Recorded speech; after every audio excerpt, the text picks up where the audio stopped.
je suis chercheur sur les troubles squelettiques. Alors, est-ce que pour vous, Monsieur Lagamba, les problèmes du dos sont une fatalité? C'est perçu comme une fatalité, aussi bien par les personnes chargées de remédier à ces problèmes, je pense aux kinésithérapeutes, aux ostéopathes, etc., que pour les médecins qui finalement se sentent impuissants. Et ce qu'il faut savoir, c'est que l'observation autour de soi de toutes ces déformations qui semblent inéluctables, qui évoluent vers l'aggravation, on a l'impression que notre impuissance conduit à laisser les choses suivre leur cours sans aucun résultat. Pour vous, l'élément déterminant qui vous a permis de progresser dans vos recherches? Alors l'élément déterminant, ça a été les mécanismes diaphragmatiques. Or, ce qu'il faut savoir, c'est que les mécanismes diaphragmatiques s'exercent sur le thorax. Or, le thorax est un ensemble complexe qui est mal appréhendé.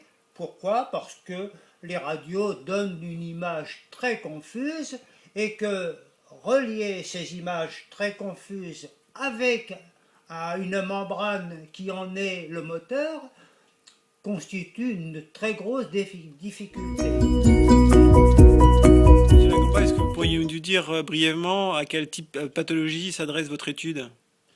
Alors, s'agissant de la colonne vertébrale, nous avons affaire à soit des kyphoses douloureuses, des lordoses douloureuses ou des cervicalgies douloureuses ainsi que des sciatiques.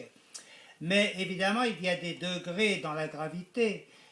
Certaines de ces pathologies sont justiciables directement de l'orthopédiste. Pourriez-vous nous résumer les différentes étapes de votre découverte? Oui, la première étape qui m'a amené à m'intéresser au diaphragme en particulier, au thorax ensuite, c'est la présence d'une fragmentation abdominale que l'on peut observer autour de soi sur une personne déshabillée. On peut très bien voir que l'abdomen subit un mouvement à chaque mouvement respiratoire et que l'inspiration et l'expiration provoquent sur la paroi abdominale des mouvements qui ne sont pas les mêmes. C'est-à-dire qu'elle se déforme d'une manière différente dans les deux temps respiratoires.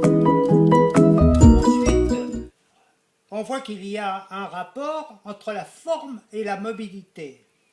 Et ce qui amène à penser en termes diaphragmatiques, c'est-à-dire le lien qui existe entre le diaphragme et les mouvements de la paroi.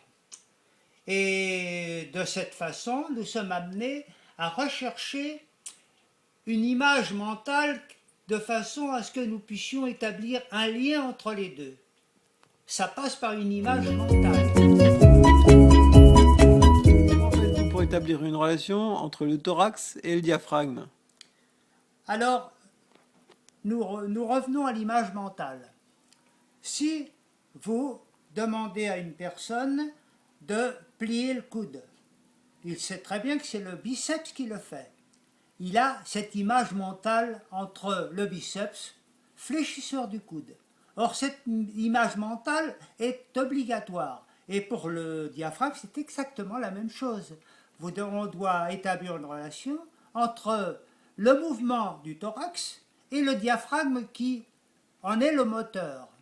C'est cette image mentale qui est très importante et qu'il faut obtenir. Mais ce qu'il faut savoir, c'est que le diaphragme n'a pas qu'une face horizontale avec laquelle il peut pousser de haut en bas.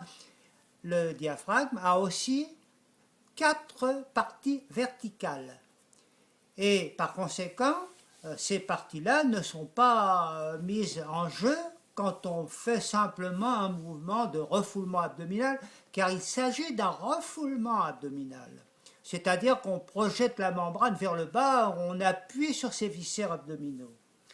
Et il faut savoir que le diaphragme, lui, a 4 faces. Et nous allons donc être amenés à utiliser les 4 faces verticales du diaphragme avec les 4 faces du thorax.